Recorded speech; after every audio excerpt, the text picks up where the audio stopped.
Assalamualaikum warahmatullahi wabarakatuh. Alhamdulillah wassalatu wassalamu ala Rasulillah wala haula wala quwata illa billah. Amma ba'du. Jamaah Harian TV yang dirahmati Allah Subhanahu wa taala, alhamdulillah bersyukur pada Allah kita dipertemukan kembali dengan bulan Ramadan di mana kebaikan dilipat gandakan serta keburukan dijaga sedemikian rupa sehingga kita sangat minim berbuat keburukan. Semoga Allah Subhanahu wa taala memudahkan kita untuk beramal soleh dengan amal yang terbaik di bulan ini. Pemirsa yang dirahmati Allah SWT, dan yang kedua, semoga salat serta salam tercurahkan pada junjungan kita Nabi Muhammad SAW, pada keluarga, sahabat, serta pada kita selaku umat beliau. Allahumma amin.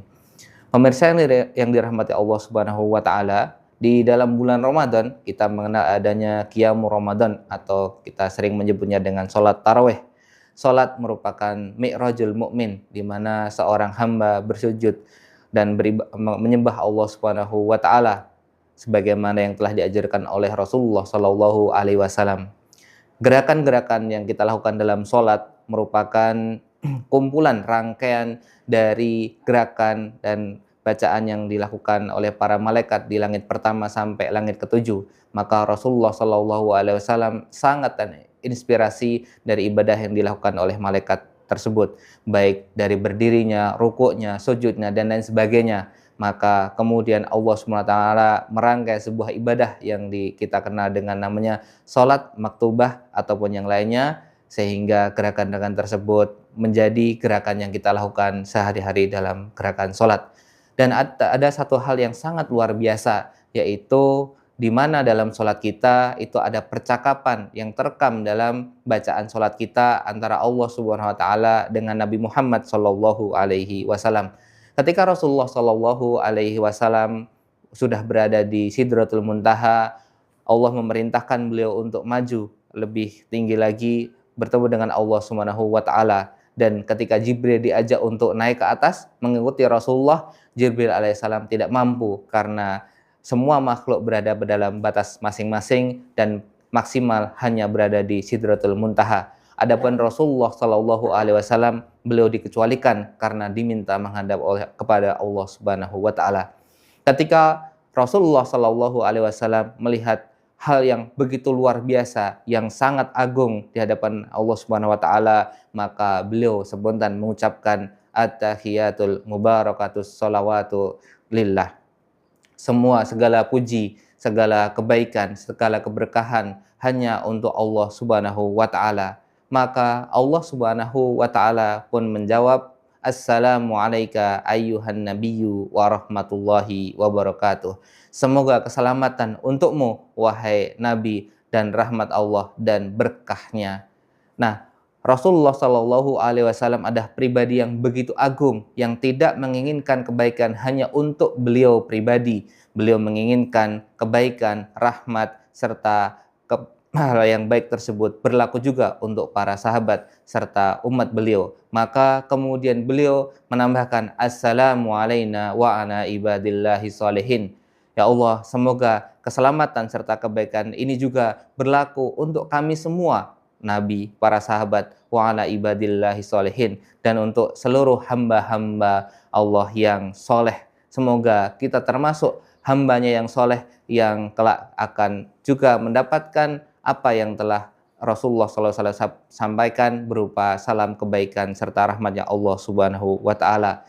Maka alangkah baiknya ketika kita sholat, kita mengingat-ingat peristiwa Isra Mi'raj tersebut, sehingga kita mengetahui keagungan Allah maupun keagungan pribadi Rasulullah Shallallahu alaihi wasallam. Dan ketika para malaikat menyaksikan betapa baik hatinya, betapa agungnya pribadi Rasulullah Shallallahu alaihi wasallam, maka serempak para malaikat mengatakan, Asyhadu alla ilaha illallah wa asyhadu anna Muhammadar Rasulullah. Kami bersaksi bahwasanya tidak ada ilah kecuali Allah dan Nabi Muhammad benar-benar utusan Allah.